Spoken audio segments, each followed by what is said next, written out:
Hey, this is Mr. Success, and I just want to talk to you a little bit about a few things that a lot of people seem to either email me or Skype me about or send me a text via WhatsApp or IMO or any other feature that they may send it via Facebook and so on. And one of the things always comes down to how do you handle the tough times when people talk about you, and especially when it comes to your past, when it comes to situations, when it comes to things. Maybe you would have done it in your past and you're living in a life where you've never done it again and you're just moving on and so on and so forth. Let me talk a little bit about me before I go to anybody else. My name is Kirk Raw, and I was literally a man. I was a whoremonger. I literally changed a lot of women in life. I hurt a lot of women in life. But you know what? When God came into my life and my heart and He did the change for me, it had nothing to do with me. What He did is took away everything that I knew. He started taking away because I'm television production oriented. And one of the things I started doing, I started finding out that, you know what, in my TV production I started losing and I started losing interest. Sometimes I start forgetting things. It troubled me, put me in a worrying place. You know, I didn't have the flair for it anymore. This happened, that happened. I remember I was on a training project internationally, and I know that I can film good and I can do stuff. And even went as far as people came in internationally and told me that, hey, this man can't film, he can't do anything, kicked me off of projects. And I lost a lot and I suffered a lot. But you know what? The one thing I never did, I never quit on my God. Regardless of how things got tough in my life, I never quit on my God. I'm the youngest of 3 brothers. And as I sit here, basically through my entire life, and I'm in my 40s, and I say this, where I am in my life, I've never been given advice on how to run and operate my own business from my eldest brother or from any one of my brothers. I've never learned from any one of my brothers, including my parents, how to manage and budget myself. I've never learned about how to take care of a home, how to do a family, how to love a wife, how to do stuff. I've never learned any of these things, but a lot of people judge me based on the same things they never taught me of. Is like very familiar to me, and some I'm going to get into other people in a second, but there's like, for example, I do a lot of business. I've been doing business in Suriname, helping a lot of people establish business, help people grow and establish themselves and develop themselves, because I'm all about building people up and always about mentorship. I lived in Trinidad and Tobago for almost 10 years and I developed a good relationship, but I also had bad relationships there too. And then I moved into Guyana, moved back into Guyana 2010. I've helped within the reformation of Channel 2, which is a transformation of BTV Channel 2. I've also worked with the Learning Channel, and I did a lot of stuff. I helped created TV stations in Berbice. This is all in Guyana. Then I went to Suriname and I did some stints there. I taught in a school called Alpha Max Academy. And the whole scenario, but things as it starts to evolve, for example, is where I'm going to sit. And this is the first time I'm going to talk about these things openly like this. When I was in Suriname and I was teaching and I was doing stuff, I'm not going to call names, people know, because I'm not about embarrassing people. But I remember one of my employers that I was with, he said, listen, I got a big deal and I want to send you back to Guyana to do something for me. But my whole thing, it was all a setup. It was all a setup to get rid of me, because I don't think they could have afforded me at the time. But I felt so disappointed, I felt hurt, I felt everything, I felt abused, and I felt betrayed in life. And literally where I am, I left everything in Suriname and I came back. Then when I came back, somebody accused me of fraud, and I went into their bank account and how I stole money from their bank account. Everybody met me and said to me, hey Kirk, what is this? You know what, bro? Keep your head up high. We still believe inside of you. But there are few people that did that. And there are the many people that literally standing against, and they started shouting. But you know what I never did? I never quit on God.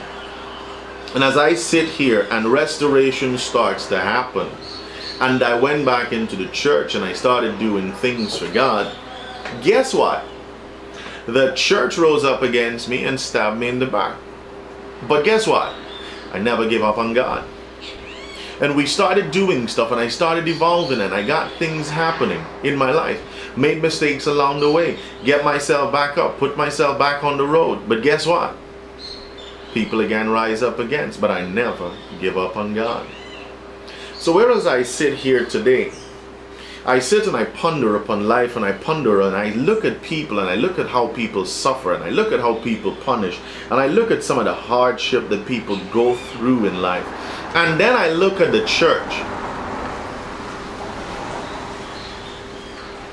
And it's a hard comparison. Because sometimes, in most occasions, a lot of people don't feel loved because of what the church would do and church people would do. You see, most people set you up. Most people couldn't care less about you. Most people smile in your face. As I sit here, it's almost like living a life of a hermit. And I sit here, I'm sexually clean. I read and study the Word of God daily. I worship my God, and I live a relationship with God. I'm preparing to settle down in my life again. Guess what? Some of the stuff in my past still exists in my present. But you know what? I'm not the man I used to be, but a lot of people are not going to let that go. So they're going to take the old man and bring it into my present and hope that it can fit into the future. Not on my watch. My God said that if I confess my sin to Him, He is faithful and just to forgive me and to cleanse me, Kirk Raw, from all unrighteousness. So my salvation is not based upon a man or men to certify who I am or justify who I am. Because the Bible also says to me, whom He called, He also justifies. So you got to understand something. If God has called you, He is literally going to call you into the call first. Then what He is going to do, He's going to clean you up, which is the process. The process is sometimes where people are going to nitpick, and people are going to always tell you, I don't think you can do it. And then they're going to bring back up your past every time you try to go. Then you yourself going to start to raise up your memory. And you yourself going to start doubting yourself. And you yourself is going to do it. But you got to go through the process. Listen, He has made you. And the one thing that I value myself with is this. If He made me and I've moved from being a servant unto His Son, then you know what? I am grateful. Because making me a son of God also makes me a prince of God. Because He is the King of all kings. So that makes me a prince of all princes. So I'm going to wait on royalty to touch this. So the reality of where I stand as a man, I don't stand blaming or justifying or trying to create my walk. I live on the life that God set out for me. Miles Monroe said it right, and he said it best, because I'm reading a book that Miles Monroe wrote, Principle and Power of Vision. That's one of the books I'm reading again now. And one of the things he said in that book is this. When you find your purpose, because your vision and your purpose are two different things. Your purpose is basically what you were created to do. 90% of the church still don't know why God created you. So most people that judge you are the people that are not living in their purpose. I'm bringing this to you. I'm done my testimony. Because I'm going to let you know this. I don't care where you were. I don't care where you are. I don't care what you've done, nor do I care what you're doing. What I do care is that you know that God is ready for you. And you know the call of God upon your life. And every day try to do better. Every day become a better person. Every day become a better man. Every day become a better woman. You know why? Because you're worth it. You're fearfully and wonderfully made in the image of God. And don't let any man tell you otherwise about yourself. This has nothing to do with a man in your life, a woman in your life, a president in your life, or whatever is in your life. I don't care. All I care about is your soul. Because you got to ask yourself a question. All that you've been through, why have it been, why? Why have you gone through all that you've gone through? It's not for you to keep it a secret, but it's for you to speak it out. It's for you to help somebody understand you've been there and you've done that and you have passed that. And you know what? If you can do it, they can do it. So you can do all things through Christ. The situations are tough, I know. People are talking down about you, I know. People, sometimes somebody's looking at this, you've been raped and abused and discussed and abused, and you're hurting and you have nobody to talk to. Yes, you do. Yes, you do. If you try one person and they don't and they mess you up, guess what? Take your time next time, but do not keep it a secret. There are young women out there that mothers neglect. There are young men out there that mothers neglect. There are young men out there. Listen, life is a serious road. I'm not the best father that I can be. But you know what? Every day I become a little better. You're not the best person that you can be. But you know what? Every day you become better. Like I've got a group of people reading Proverbs because it's 31 chapters and this month of May has 31 days. So if you just read a chapter a day, but just don't read a chapter a day, study a chapter a day, meditate a chapter a day, and just get one scripture verse a day that makes you last for that day. Listen, I learned this. A 24-hour day carries 86,400 seconds. What are you doing in each second of that day? That is what makes a difference in your life. Let them judge. Let people talk. You can't stop them from doing it. What you can do is stop you from doing what you're doing. Because if you know what you're doing is wrong, then stop. If you know what you're doing is right, and because you got to judge it this way. If God comes now, where are you going to go? Let them talk. The church is going to judge you. You know why? Because man looketh upon the outward appearance, but God sees the heart. So being more important, the Bible also lets you know that don't be scared of the man who can just hurt your body or kill your body, but be more fearful of the God who can kill and destroy both body and soul. That's scary. Stay in focus into your life. There is so much you have to offer this world. There is so much work to be done in this world. There's so many people waiting on you to fulfill your divine purpose. God has called you in this season for a reason. And only Him and Him alone should you ever acknowledge in anything that you do.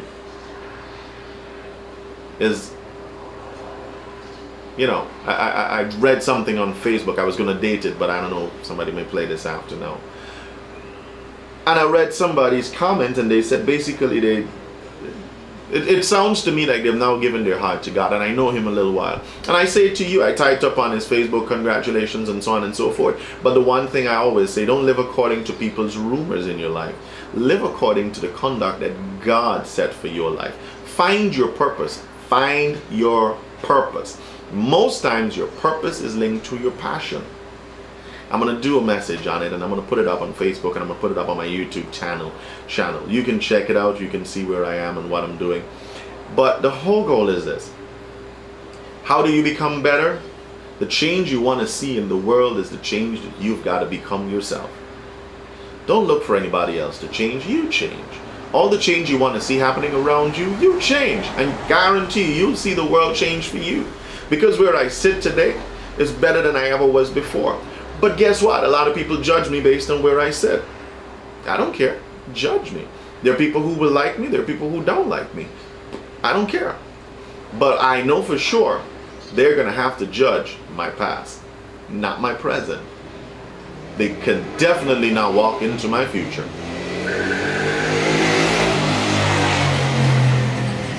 So with all the sounds happening around my office, yes, this is my office being under construction, and we're going to make it happen. So all the windows are open, everything is going on, AC not on, sweating and hot in the office. I'll let you know. I love you and the Lord does. And if you don't believe me, believe the Lord, because I can change tomorrow, but He is never ending changing. His love for you is sufficient. He's always there for you, and He's the one that created you. And for you to really find what you've been divinely purposed and designed to do on earth, you first got to be able to go back to the designer. And like everything else says, when you're going to build a home, the first and the most expensive thing that you're going to ever spend on before the house is not the plan, not the material, not anything, but it's the foundation.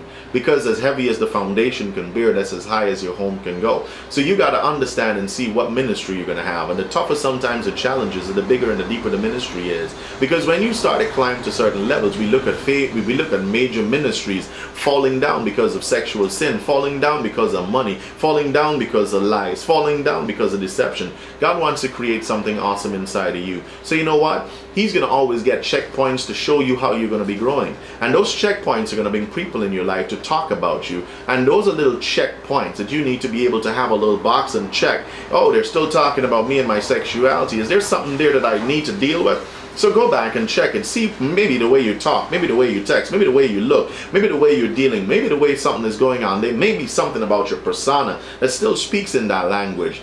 Have you changed the way you dress? Have you changed the way you've spoken? Have you changed the way you've done everything? How is your heart in connection to what they're talking about?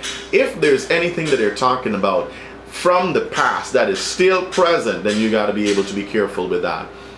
Don't let it condemn you. Don't let it keep you, and don't let it give you sleepless nights. Don't.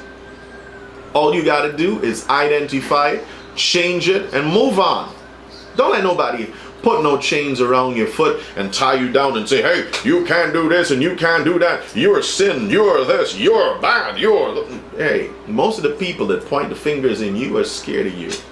Most of the people that try to hold you down and not build you up are the people who are intimidated by you. Allow them to speak, allow them to do, and allow them to go.